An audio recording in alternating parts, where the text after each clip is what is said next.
Su futuro crece conmigo y con Milex Kinder Gold, porque contiene los probióticos y prebióticos que él necesita para fortalecer su sistema inmunológico.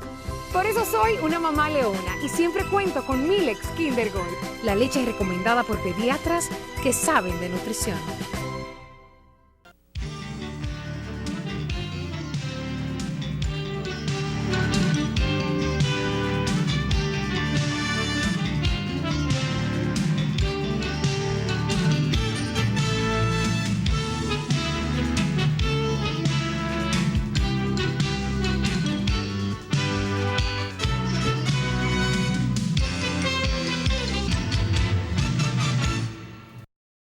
Entrega de En otras palabras.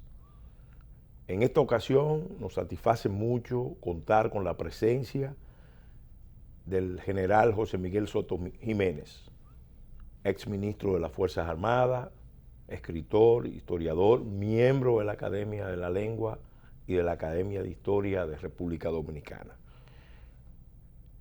Vamos a dedicar este programa al análisis de su obra reciente, Geopolitiqueando, un compendio de geopolítica para presidentes. José Miguel, muy contento de tenerte aquí, en otras palabras, para hablar de tu última obra, de las muchas que ha publicado. Esta tiene una característica, como explicaste en la puesta en circulación, era un compromiso con tus alumnos en la escuela militar, en la escuela de formación de cadetes, donde impartía la clase por muchos años de geopolítica. Y entonces nosotros queremos que tú nos hables, porque lo hiciste en la presentación de la obra, que nos hable de la importancia de la geopolítica. ¿Por qué la geopolítica debe ser una materia de estudio no solamente para los militares o los expertos en defensa, sino para las clases dirigentes de un país y para los ciudadanos de un país preocupados por la suerte de su nación? ¿Por qué todos debemos estudiar o conocer por lo menos los rudimentos de la geopolítica? Bueno, mira, lo principal es mostrar, más allá de la formalidad, mostrar la satisfacción de tu invitación al programa. Yo creo en este programa, ¿verdad? Y en la dinámica que está cifrado el mismo, para el conocimiento, para ventilar temas que no son los tradicionales, que están muy ligados a los tradicionales, pero que en realidad la gente necesita saber. Tú sabes que hay una vieja discusión entre la forma y el fondo, ¿verdad? Y alguien decía que el fondo, la forma, es la única parte del fondo que nos consta. Y por lo tanto, yo creo en la dinámica del programa. Agradecerte la invitación, pero además un saludo muy dominicanista para toda la teleaudiencia de este programa. Yo creo que todos los libros tienen su historia secreta. Yo no creo en las muletillas retóricas en un libro. Son parte de la formalidad del mismo. Pero entonces tenemos que dilucidar que un libro que no puede decirlo todo por sí mismo, entonces es un libro que no merece ser comprado. Y yo creo que parte de la historia secreta está en las motivaciones. Y una de las motivaciones centrales, ya tú hablaste parte de la historia secreta, de por qué. Yo lo veo como una deuda que yo tenía, primero conmigo mismo, porque yo he sido, desde oficial subalterno, siempre fui un entusiasta y no un conocedor, sino un buscador sobre la geopolítica. Cosa que es muy rara en nuestro medio. No solamente para los militares, ¿verdad? Porque tiene su grado. Y quería decirte que la geopolítica yo la impartía en la Escuela de Estado Mayor, no en la Escuela de Cadetes, porque los cadetes no manejan el asunto de la geopolítica, sino ya en ese curso, que es el curso principal de la Escuela de Guerra y el más alto, por así decirlo, en el perfil académico de los oficiales. Pero tú tocas con tu pregunta una de las partes nodales de la motivación del libro. Y es precisamente referirnos a la importancia de la geopolítica. Tú sabes que la geopolítica, después de la Segunda Guerra Mundial, fue una ciencia desacreditada. Necesariamente porque la mayoría de los cultores de la geopolítica, los fundadores de la geopolítica, los que acuñaron el término como tal de geopolítica, que precisamente el año pasado cumplía 100 años, que fue Helen, Sí. Propugnaban por lo que era la búsqueda del espacio vital, la expansión geográfica, y muy ligada al autoritarismo y al Partido Nacional Socialista Alemán. Bueno, hay muchas definiciones de geopolítica. A mí personalmente me encanta, me gusta mucho lo que es una definición de Haushofer, del general Haushofer, que es prácticamente el padre de la escuela geopolítica alemana. Él decía que la geopolítica era la conciencia geográfica del Estado. Es un término que dice poco, pero dice mucho, sobre todo para el que maneja el término. Hay que explicarlo. Y entonces caemos en la importancia del término. ¿Por qué? Y de la ciencia. Porque una vez repuesto del descrédito de la geopolítica después de la Segunda Guerra Mundial, que tomó un nuevo auge en la Guerra Fría, rápidamente, sí. Y sigue tomando auge, sin cambiar básicamente los fundamentos de esa ciencia. Entonces, esa falta de conciencia geográfica del Estado ha monitoreado, por así decirlo, aunque sea un anglicismo la palabra monitoreado, ha determinado parte de nuestros grandes problemas y conflictos nacionales. Y cuando yo, no solamente nuestros dirigentes de la República, sino anteriores a ella, sí, esa falta de conciencia geográfica. Y la mayoría de nuestros grandes problemas como nación vienen de esa falta de conciencia. Porque la mayoría de nuestros gobernantes no la ha tenido, esa conciencia geográfica, salvo notables excepciones, y también entre esas excepciones,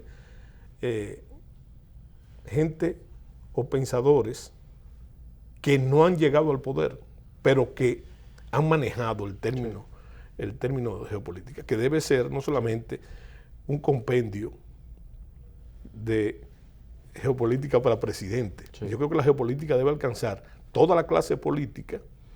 Y las clases dirigentes. Y las clases dirigentes y hasta empresariales. Bueno. Porque en el término de la globalización, los empresarios están haciendo más geopolítica que el Estado. Claro, porque toda la noción de la logística del comercio internacional también tiene unas implicaciones geopolíticas importantes. Eso es tan relevante que es bueno explicarle a los amigos y amigas televidentes con algunos ejemplos. Yo me gusta poner el ejemplo del presidente Kekkonen, que fue un presidente histórico de Finlandia. Finlandia se enfrentó a la Unión Soviética, claro, y después tuvo que convivir con la Unión Soviética. Sí. Y muchos llegaron a entender, lo explicaba muy bien Oleg Gordievsky en su historia de la KGB, que Kekkonen era un presidente servil a los soviéticos. Cuando se analiza la visión con que condujo la política exterior y la política interior de Finlandia, ya se le reconoce que fue un gran patriota, porque él estaba consciente de que en el contexto de la Guerra Fría, él tenía que mantener ese tipo de relación con Rusia, con la Unión Soviética, porque de lo contrario las posibilidades de sobrevivir en ese espacio eran realmente tremendas. Otro caso que me gusta poner, relevante, que explica muy bien el concepto de geopolítica, por ejemplo, la nación chilena, que es probablemente una de las naciones latinoamericanas más exitosas, más integradas. Tiene una geopolítica muy especial, porque es un país, vamos a decir, larguirucho. Claro. Sí, sí. De norte a sur, miles de kilómetros, y entonces una extensión de anchura muy, muy reducida. Sin embargo, ellos que tienen por vecino el Polo Sur, Argentina, Bolivia y Perú han desarrollado una fortaleza, quizás precisamente por el hecho de estar ubicados en una posición, en un rincón del mundo muy remoto. Y así pudiéramos multiplicar los ejemplos de cómo los factores geopolíticos impactan la vida política y el desenvolvimiento histórico de una nación. Bueno, pero tú has tocado el influjo geopolítico más importante de Chile, que es la forma de los estados, que también es una modalidad de pensamiento dentro de la escuela, de todas las escuelas geopolíticas. Pero hay un caso que ilustra lo que tú estás diciendo mejor, que es el caso de Polonia. Ahí nos meteríamos ya en lo que es el determinismo geográfico. Polonia, de tiempos inmemoriales, ha sido un punto flaco geopolíticamente hablando. Y fíjate que encontrarse entre Alemania y la Unión Soviética, ¿verdad? Prusia y la Unión Soviética, ha sido determinante en su historia y ha sufrido su destino geográfico como nosotros hemos sufrido el nuestro, ¿verdad? Guardando las distancias, porque estamos hablando de un espacio continental y nosotros somos un espacio insular. Un espacio insular que está lacrado por la geohistoria. Porque nosotros somos una isla, pero somos una isla que está desposeída de las ventajas defensivas del mar. Nuestra cultura no es insular, nuestra cultura es de tierra firme. Es como si actuáramos como si fuéramos un país continental. Y nuestros gobernantes actúan como si no supieran dónde están y de espalda a nuestra realidad geográfica, que no es buena ni mala, es buena y mala en el término de cómo la voluntad política se expresa en la conducción del Estado, ¿verdad? Entonces, ese caso de Polonia, que ha sufrido las invasiones tanto de la Unión Soviética, de los rusos, como de Alemania, óyeme, y sigue, ahora con el problema de los inmigrantes, sigue siendo una gran calamidad su destino geográfico. Y hay un aspecto, ya que mencionas a Polonia, que nos lleva a una reflexión. Las naciones que están así expuestas, porque están entre grandes potencias, son estados, toda Europa del Este y el Cáucaso, y los Balcanes, Yugoslavia. Los sudestes, como le decían los alemanes. Son zonas limítrofes a grandes imperios. Sí.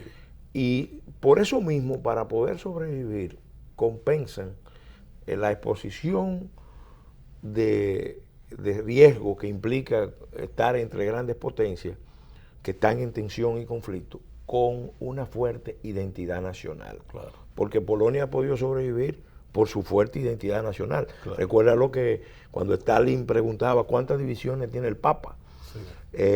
La respuesta a esa pregunta de Stalin se dio cuando el general Jaruzelski de Polonia tuvo que enfrentar la revuelta de los trabajadores orientada por el Papa. Claro, claro. Y siempre Polonia fue un clavo caliente para los soviéticos. Siempre se mantuvo en base a ese perfil nacionalista que mantuvieron y han mantenido los polacos, aún estando detrás de la cortina de hierro. Bueno, eso es lo que determina la matanza del bosque de Katyn, donde eliminan todo el liderazgo militar. El ejército polaco su dirección fue destruida por los soviéticos. Y más recientemente, recuerda el asunto de la desovietización de Polonia con el Papa, Juan Pablo, que era polaco también.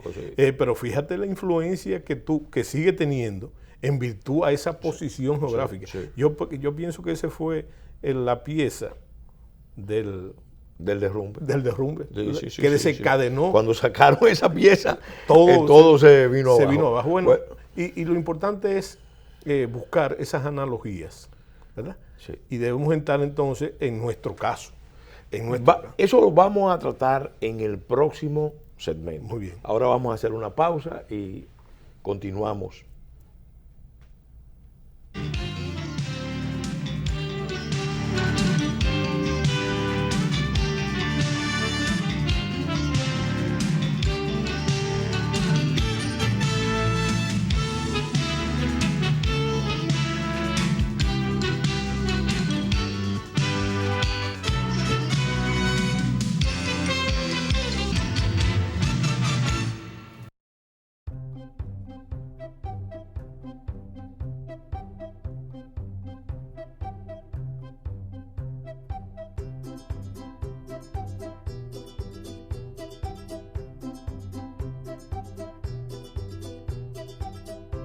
Su futuro crece conmigo y con Milex Kinder Gold, porque contiene los probióticos y prebióticos que él necesita para fortalecer su sistema inmunológico. Por eso soy una mamá leona y siempre cuento con Milex Kinder Gold, la leche recomendada por pediatras que saben de nutrición.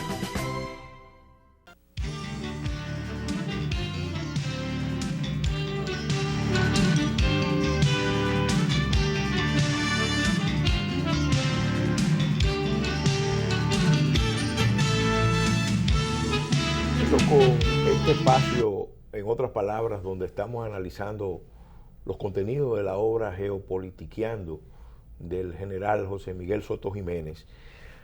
En el segmento anterior quedamos de tratar el tema de las islas. Peñavalle es de los pensadores dominicanos que primero evaluó con mucho acierto la importancia de las islas en las relaciones con los imperios. En su obra La isla de la tortuga dedica mucha reflexión sobre ese particular. Sin embargo, Sánchez Valverde, que era un pensador ya del periodo colonial, fue el primero que hizo una evaluación de la importancia estratégica, económica y hasta cultural que tenía la isla de Santo Domingo, en su obra El valor de la isla de Santo Domingo. Claro. Las islas han jugado un papel en los grandes procesos. Pasó con Jamaica, donde se refugió Bolívar. Pasó con Haití, donde también Bolívar encontró acogida. Isla Margarita, que fue, vamos a decir, el punto de apoyo de la revolución gran colombina que estaba encabezando el Libertador cuando tuvo que replegarse. Entonces, quisiéramos que tú nos hablaras de la importancia de las islas. ¿Qué han sido las islas en la zona nuestra y en otras partes del mundo? El valor que tiene el controlar las islas, los estrechos, porque el mar es un factor geopolítico también de primer orden. Sí. No sin antes tener que aclarar que la geopolítica no solamente tiene que ver con la relación con el extranjero, sino con la organización del territorio. La organización del territorio. Entonces, eso nos lleva de lleno a la política vernácula, hacer esa salvedad, ¿verdad? La organización del territorio, que también ahí nosotros tenemos nuestros grandes avatares históricos. Bueno, pero sin pretender ser muy afectado, tenemos que, esa importancia que tú dices de las islas es antiquísima. Y bastaría mencionarte la referencia de Platón por la Atlántida, sí, que él utiliza para recrear la República, la República ideal. Sí. Bueno, pero ahí también en la historia, esos contenidos micénicos, también tenemos la importancia, por ejemplo, de la isla de Creta o de la isla de Malta en toda la geoestrategia, desde mucho antes del Imperio Otomano. Pero acercándonos a la contemporaneidad, sin desechar los referentes históricos, tenemos ahí casos, por ejemplo, que hay que mencionar: el caso de Chipre, el caso de Inglaterra, que es una isla, el caso de Japón, el caso de Filipinas, el caso de Taiwán. Es una importancia que ahora Cohen, un pensador geopolítico bastante contemporáneo, cuando él habla de los espacios geopolíticos, la mayoría de las islas, estando en zonas de influencia de las potencias, son una especie de zona de amortiguamiento, de amortiguación. Verbigracia, el caso de Taiwán, por ejemplo, ¿verdad? Y fíjate que esos espacios geopolíticos no solamente son telúricos, sino también tenemos que llegar en nuestra época a los espacios virtuales, como son los mercados, los espacios cibernéticos, etcétera. las islas son determinantes. Y para nosotros, el caso de las islas, se suele mencionar que nosotros somos una rareza geopolítica, porque somos una isla compartida por 2 estados, pero hay más de 10 islas. Sí, compartida por 2 comunidades. O 3 estados. La particularidad nuestra es que somos una isla pequeña, compartida. Con 20 millones de habitantes. Con 20 millones de habitantes, pero además con 2, eso sí es bastante raro, con 2 pueblos de cultura diametralmente opuesta, ¿verdad? Y con una composición cultural, social, etnográfica totalmente diferente. Pueblos emblemáticos. Claro, Emblemático, claro, porque claro, el pueblo haitiano es emblemático claro. en muchos sentidos y nosotros también lo hemos sido en muchos sentidos. Claro. Pero eso es importante que tú lo señales, Sí. porque hay pensadores dominicanos que le atribuyen todas las virtudes a Haití y ninguna a lo que debe ser su prioridad, Sí. pero es la prioridad de la razón también. Sí. Hay un aspecto, ya que estamos hablando de la situación nuestra, en el libro, tú lo enfatizas y lo explicaste muy bien en la presentación del libro. Nosotros hasta ahora hemos estado sufriendo la geopolítica nuestra, pero no le hemos sacado las ventajas que pudiéramos sacarle a la geopolítica nuestra. Hemos pues, dos episodios de cómo factores geopolíticos han determinado procesos internos. Me gusta citar mucho el caso de la intervención de 1905 y la ocupación del 16. Se da en un contexto de tensiones mundiales. Sí. Ya en plena guerra la ocupación. Claro. En plena guerra la ocupación. Una primero, la guerra cubano-americana, hispanoamericana, Sí. ¿verdad? Y la otra, la Primera Guerra Mundial. Sí. Y había esa Primera Guerra Mundial, la estrategia americana era proteger el canal de Panamá, Claro. porque era, vamos a decir, clave para para el comercio mundial y para la defensa de Estados Unidos, claro. que iba a intervenir más tarde o más temprano, cuando empezara la guerra submarina, se iba a ver arrastrado a la guerra mundial. Y por eso no es una casualidad que en toda esta zona los norteamericanos intervinieran, ocuparan, golpearan a los sectores vinculados a Alemania, pasó en Haití y también pasó aquí. Sí. Entonces, ese fue un primer episodio. El otro episodio tiene que ver con la Guerra Fría. Sí. La crisis de Cuba, de los misiles en Cuba, que no lo mencionamos. Claro. Es una isla emblemática también, Claro, porque ahí estuvo al punto de desencadenarse la primera gran conflagración nuclear de la humanidad, fue en el Caribe, que la gente se le olvida eso. Sí. Y eso afectó toda la zona. Entonces, ¿en qué sentido nosotros pudiéramos sacarle ventaja? ¿Cómo podemos sacarle ventaja conviviendo entre grandes fuerzas que se mueven a nuestro alrededor? Sí. Bueno, mira, es imprescindible entonces colocarnos geográficamente, porque lo que estamos hablando es de nuestro destino geográfico, que se convierte después en nuestro dilema geopolítico. ¿Cuál es la realidad? Hay que definir el Caribe. Eso que se habla corrientemente sobre el Caribe, el Caribe lo que es un mar semicerrado. Es una parte del Atlántico que está cerrado. ¿Cerrado por qué? Y ahí entramos ya nosotros. Por una cadena de islas que van aproximadamente, que lo cierran, pero no solamente desde este a oeste. No solamente eso, sino fíjate cómo la modernidad ha recalcado nuestra importancia estratégica, que con el canal de Panamá, nosotros somos un punto equidistante entre el norte y el sur y el este y el oeste. En el centro mismo del Caribe y del continente. Y del continente. Nosotros somos, usando una criollada, nosotros somos el ombligo de América realmente. Sí.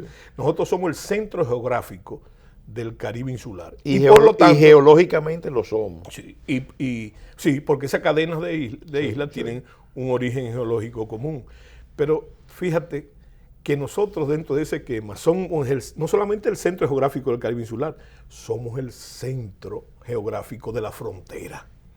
Y ahí se explican, tú lo hiciste a vuelo de pájaro, hay que hacerlo más concreto. Fíjate, cuando yo me refiero a sufrir nuestro destino geográfico, sin ser determinista, sin ser determinista. ¿Cuál es la importancia de ese mar semicerrado? Hay que hablar del Gran Caribe. El Gran Caribe incluye entonces la costa sur de Norteamérica, Centroamérica y la costa norte de Sudamérica. De Sudamérica, ¿verdad? Que está ahí. Y nosotros somos... Concretamente México, Colombia, Venezuela. Claro, claro. Y fíjate que el Tratado de las 200 millas de exclusividad, lo verifican a nosotros dos, que somos contemporáneos, nos decían, cuando se ubicaba la isla de Santo Domingo, al oeste Haití, al este el Canal de la Mona, al norte el Océano Atlántico y al sur el Mar Caribe. Pero no es así ya. No, nosotros hacemos frontera con Venezuela. Al sur Venezuela y Colombia. Y Holanda. Y Holanda, ¿verdad? Fíjate. Los Países Bajos. Sí, que es una anticuaya de la época colonial. Pero fíjate que cuál es la importancia de entonces de esa frontera. Y al norte con el Reino Unido. Sí, exactamente, claro. ¿Cuál es la importancia de esa frontera? La importancia estratégica. ¿Y por qué yo digo que hemos sufrido? Porque primero fueron las guerras coloniales, las guerras imperiales, ¿verdad? Porque la importancia son esos canales entre isla e isla, entre las islas que hay. Y nosotros, como somos el centro, dominamos dos de esos canales fundamentales. Entonces, la importancia del Canal de la Mona es una importancia estratégica vital, tan importante como el Canal de la Florida, como el Estrecho de la Florida. Es más expedito inclusive al Atlántico. Claro. Pero entonces, ¿por qué nosotros lo hemos sufrido? Tú lo hiciste a vuelo de pájaro. Primero, las guerras imperiales.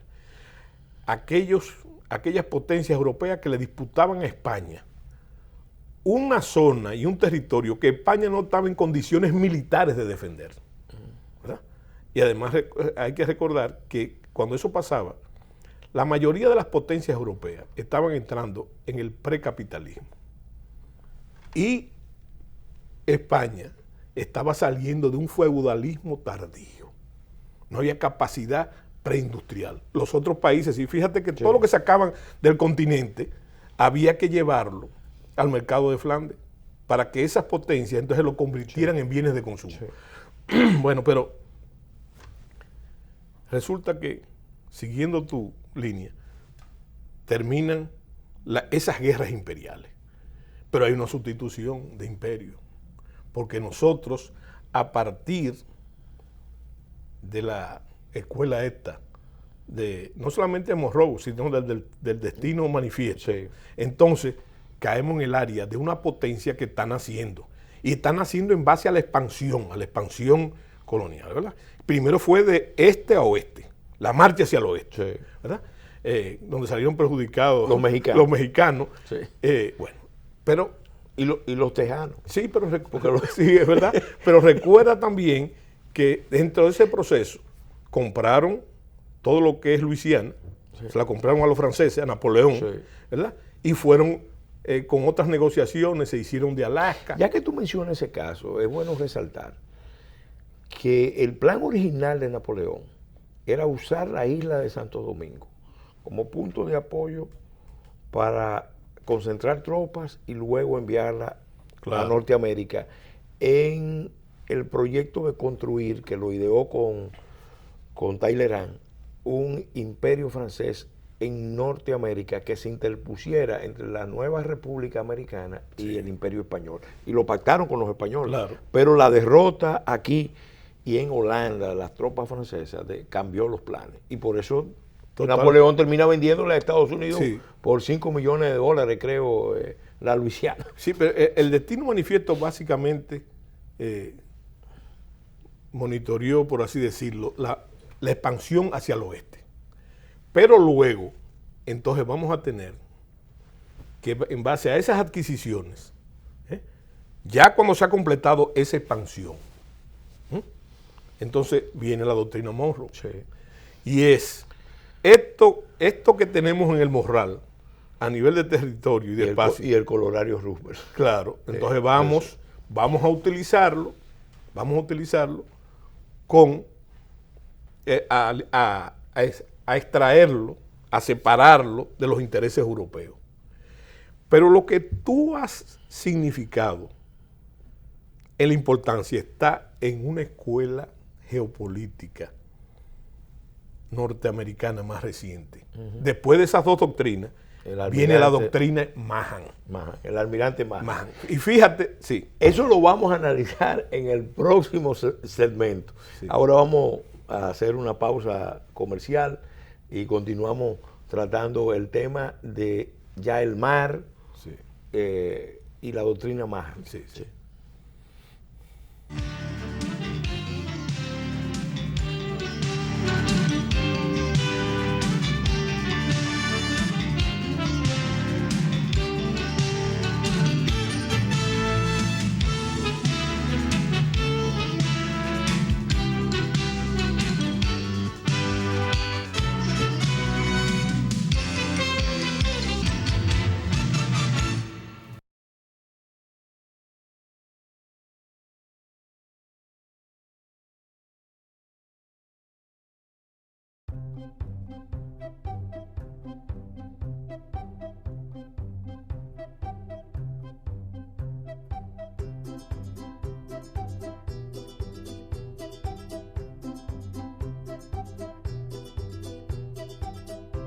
Su futuro crece conmigo y con Milex Kinder Gold, porque contiene los probióticos y prebióticos que él necesita para fortalecer su sistema inmunológico. Por eso soy una mamá leona y siempre cuento con Milex Kinder Gold, la leche recomendada por pediatras que saben de nutrición.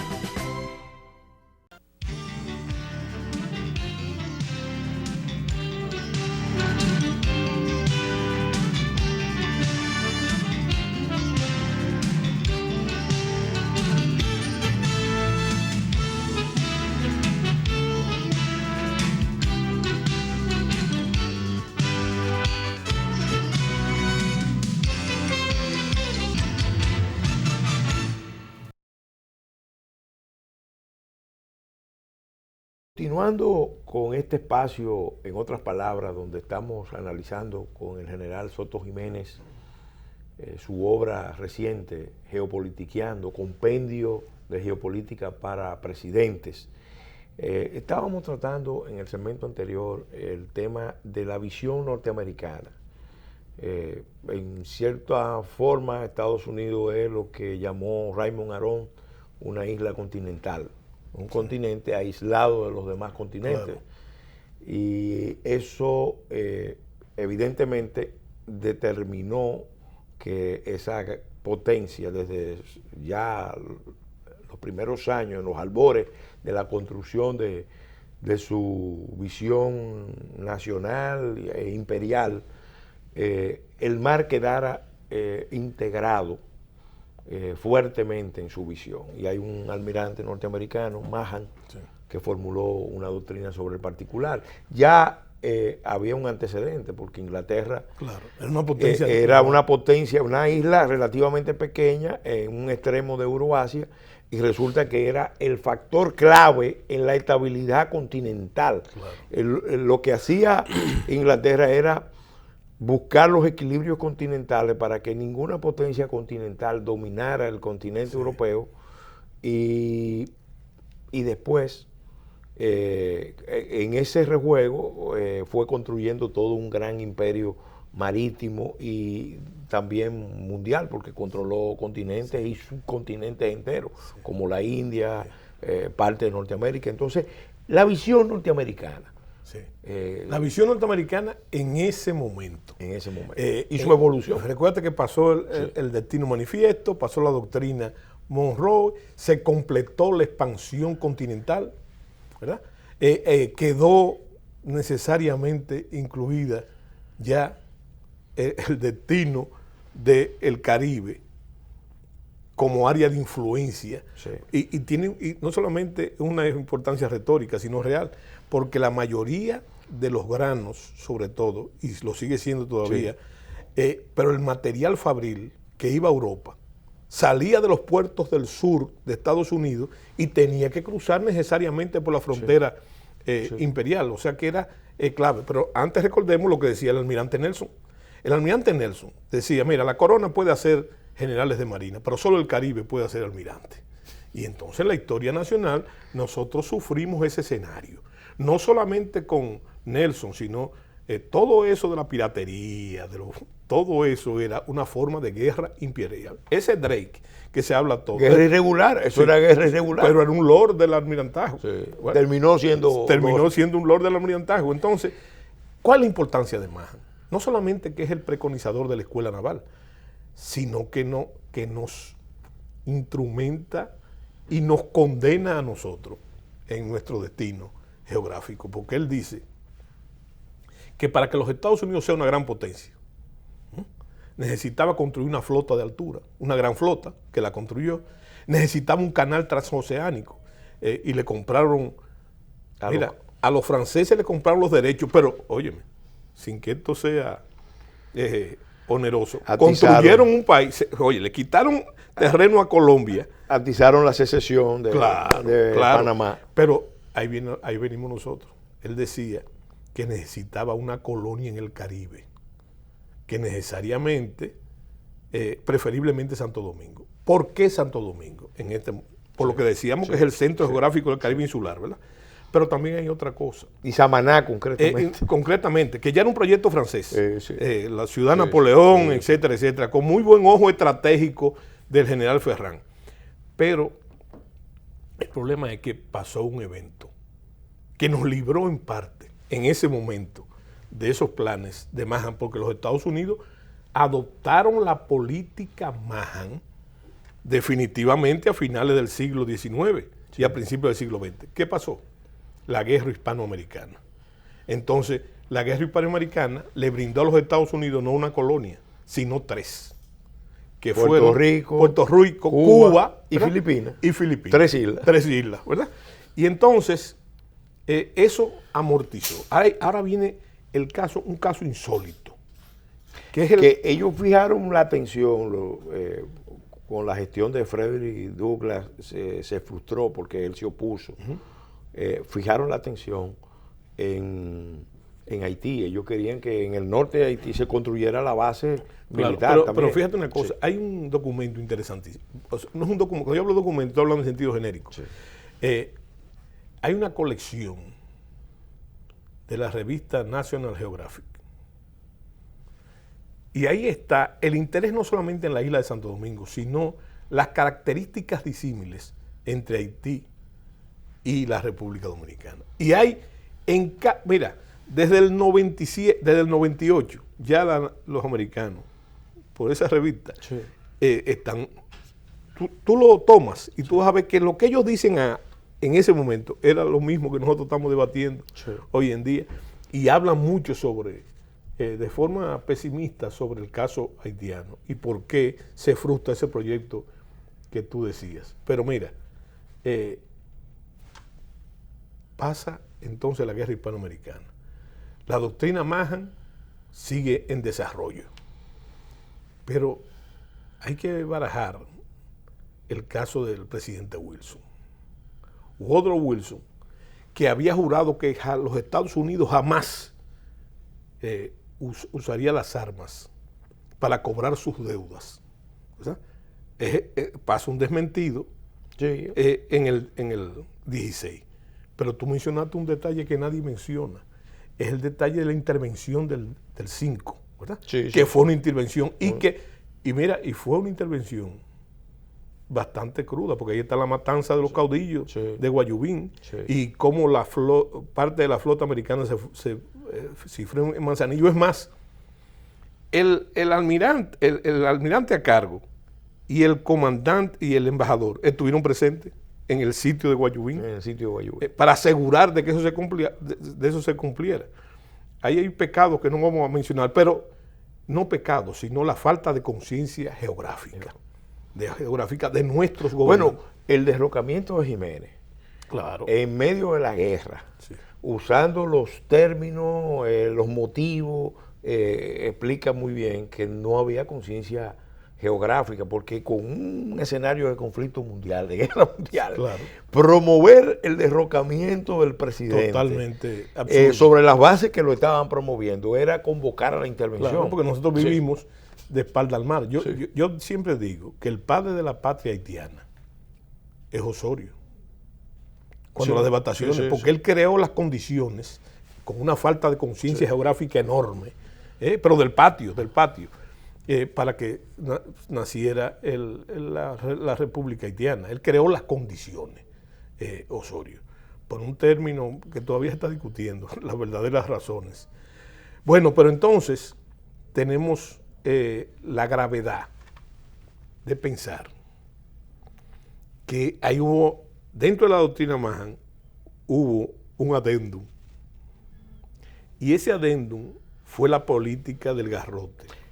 Vamos a hacer de nuevo un alto y en la fase final de este programa, el segmento final, vamos a analizar la política Del garrote. del garrote, Sí. que se alternó con la política del buen vecino. Sí, claro. Vamos a hacer un alto.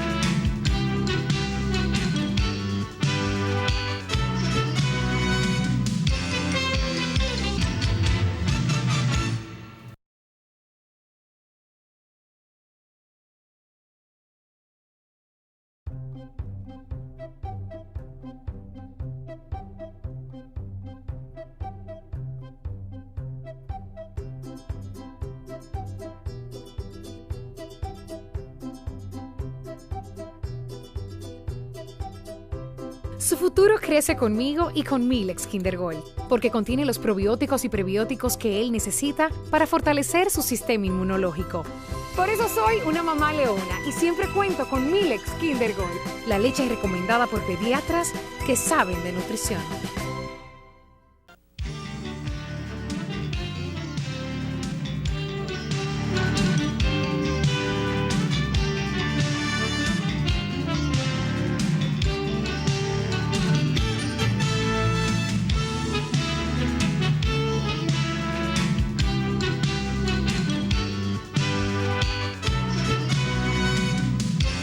Final en otras palabras, dedicado a analizar el tema de la obra Geopolitiqueando con su autor, el general Soto Jiménez.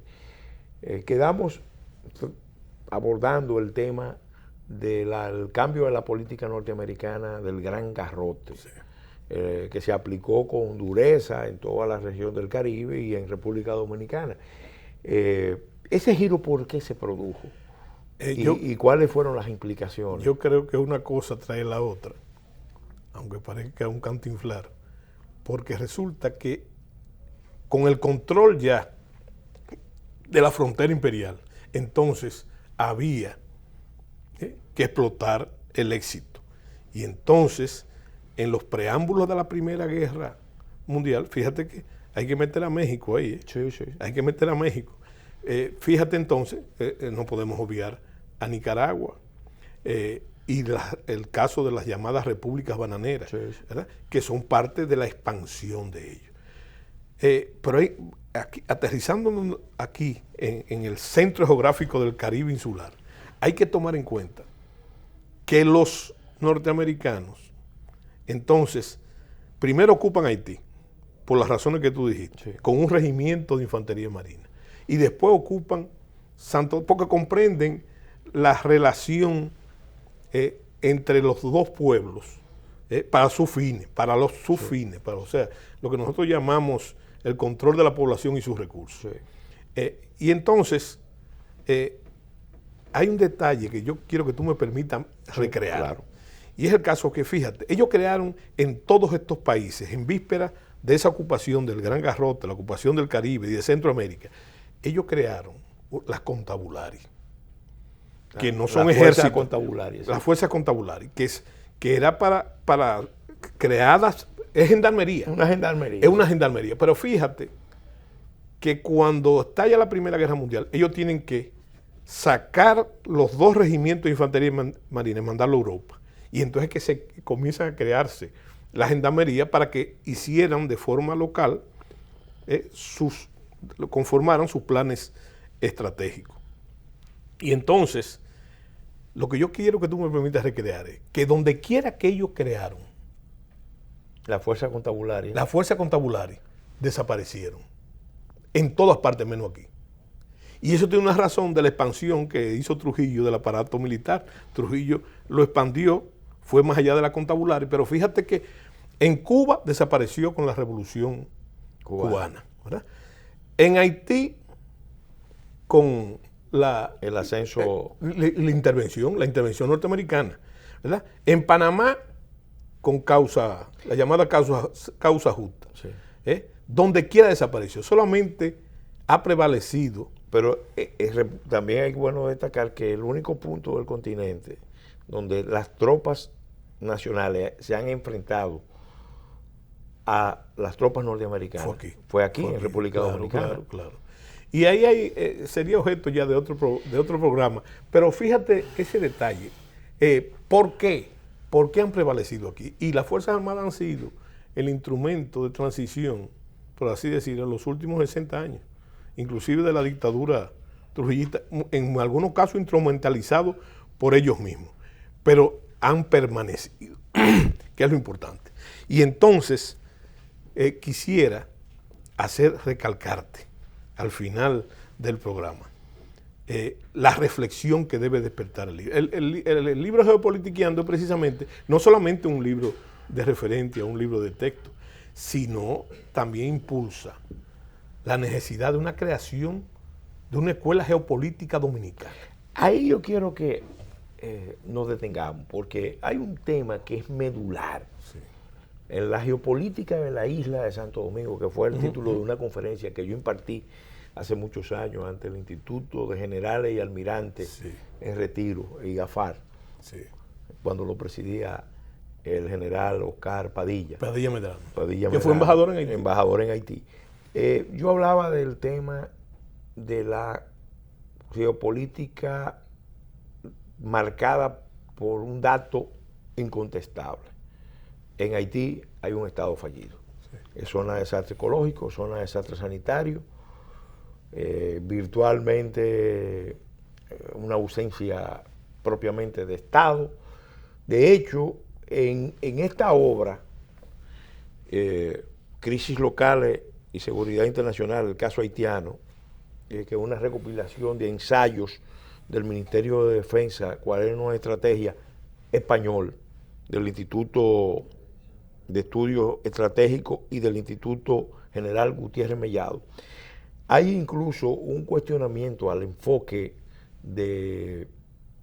que nosotros usamos mucho, de que Haití está clasificado como estado fallido hace muchos años, lo cual es cierto. Ellos sostienen que ciertamente es así, pero hay una variante en el caso de Haití, y es que no se puede decir que es un estado fallido porque ellos cuestionan que la existencia misma del Estado, que nunca existió Estado. Nunca existió. Entonces, ¿cómo ese dato geopolítico está gravitando sobre la realidad de República Dominicana, sobre su frontera, sobre las Fuerzas Armadas, sobre las dinámicas mismas del Estado, de la política, de la economía? ¿A dónde nos conduce esa situación? Y ahí quiero una reflexión final. Es un tema amplio, yo sé que tendremos que hacer programas específicos sobre la importancia de que el país, ante todos estos retos, formule su posición de Estado con un libro de doctrina, lo que llaman el libro blanco, que bajo tu liderazgo en las Fuerzas Armadas estuvimos trabajando, yo trabajé en ese proceso y posteriormente se continuó de formular una doctrina de de Fuerzas Armadas y del Estado Dominicano propiamente en esta materia? Sí, mira, lo primero que debemos determinar, y nos recae de nuevo en la conciencia, la falta de conciencia geográfica del Estado, es que ciertamente en Haití, yo estoy de acuerdo con lo dicho en este libro, el problema no es que el Estado es fallido, es que nunca ha existido el Estado como tal, y mucho menos sus instituciones. Recuerdo así una conversación en un evento internacional con el finado Guy Alexander, Sí. que me dijo una cosa que me puso muy pensativa. Yo pensé que era una carnada que me estaba tomando para irse desde el punto de vista del racismo. Pero esa no era la intención. Él hablaba de que Haití era un hoyo negro. Un hoyo negro, que no tiene que ver nada con... Un agujero negro. Un agujero negro. Yo rápidamente, sí. Él se refería a la falta de instituciones. Y Philippe fue embajador en la República Dominicana. Sí. No, Guy Alexandre. Guy Alexandre. Sí. Buena la corrección. Sí. Y entonces, tú sabes que los hoyos negros se tragan todo lo que está alrededor. Hasta la luz. Sí. Y esa fue la articulación que yo le busqué. Con respecto a nosotros, podemos hacer una diferenciación un poco irreverente. Yo no hablo de Estado fallido aquí, yo hablo de Estado fuñido, ¿verdad? Y por las razones no vienen al caso, ¿verdad? Hace tiempo, yo hablé mucho de la anomia, sí, etcétera. Pero mira, eso tiene y siempre ha tenido. Fíjate cómo el caso haitiano, que hay que recalcar que ha tenido más fortuna en sus aprestos geopolíticos e internacionales que nosotros. Y con esa va a ser mi reflexión final. Siempre ha tenido influencia. Desde la independencia haitiana, desde la guerra hispano-francesa que se produjo en la isla, que es un evento que no se ha estudiado lo suficiente, los haitianos hicieron lo que siempre han hecho. Recibieron el apoyo, primero en algunos casos de los dominicanos, y después le entraron también a los dominicanos, en la cresta de la ola. Pero eso nos lleva a la reflexión final. Esa relación. Mira, en 270 años, por 200 y pico de años, no recuerdo el pico ahora, la República Dominicana, los dominicanos tuvieron el control de la isla completa, de la territorialidad. A partir del Tratado de Ryswick, y hay que entonces reparar en eso. Nosotros lo que hemos venido perdiendo territorio y Haití ganando. Fíjate en el caso, inclusive del arbitraje del papal, que también lo perdimos, ¿verdad? Hasta el colmo imperdonable de Ulises Heró, que Ulises Heró alquiló entregar un... Sí, provincia, creo que era provincia. Y Trujillo entregó el Valle de la Miel y probablemente una de las minas de oro y plata y cobre más grandes. No brinques a Horacio Vázquez. Horacio Vázquez. ¿Verdad? Nosotros lo hemos ido perdiendo.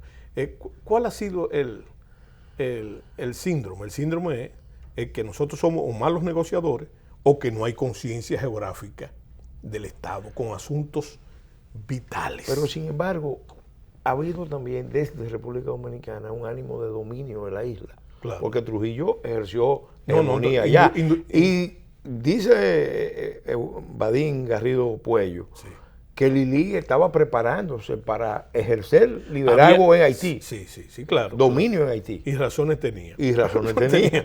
Pero yo lo que te digo es, en el caso de Trujillo, por ejemplo, que se habla de nacionalismo, fíjate, Trujillo no tenía ningún derecho a hacer lo que hizo, a ceder ese territorio. No tenía derecho. Podemos discutirlo toda la cosa. ¿Verdad? Eso me recuerda el caso de Mao Zedong y de Stalin, que le pidió reivindicaciones Mao a Stalin sobre las tierras del Pacífico y las costas del Pacífico, y él le dijo que el territorio de la Unión Soviética era sagrado. Esa va a ser la postura. Hay quienes dicen que Trujillo trató de normativizar, ¿verdad?, lo que tenemos hoy, los 48.000 kilómetros cuadrados. Trató de normativizar, y en efecto ha quedado así. Pero él no tenía derecho, como tampoco tenía derecho Horacio Vázquez, ni ninguno de los otros, a ceder territorio en la República Dominicana. Ahora tenemos otro fenómeno, que es el fenómeno de las fronteras interiores, de las fronteras virtuales. Sí, ya el problema no es la frontera. El problema es que están aquí precisamente en un número creciente y con mucho apoyo internacional, que es lo que marca una diferencia importante.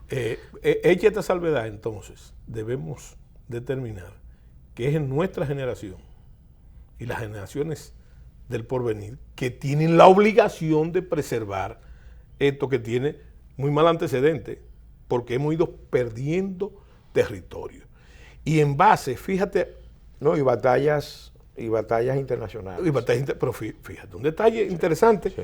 La prensa internacional, en el caso de Pedernal y otras, hablan de lo mismo que se argumentó con Trujillo. En el 37. En el 37. La pérdida. La pérdida, la falta de población. ¿Verdad? Sí. ¿Verdad? Entonces, Un país con 10 millones, porque en el 37 tú podías entender que no había población, pero ahora no. Lamentablemente, el tiempo de este espacio se agotó. Te agradecemos haber accedido a nuestra invitación y agradecemos a los amigos y amigas televidentes de En Otras Palabras por su sintonía y especialmente también a los patrocinadores de este espacio de Leche Milex. Dios mediante, hasta la semana entrante.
Su futuro crece conmigo y con Milex Kinder Gold, porque contiene los probióticos y prebióticos que él necesita para fortalecer su sistema inmunológico.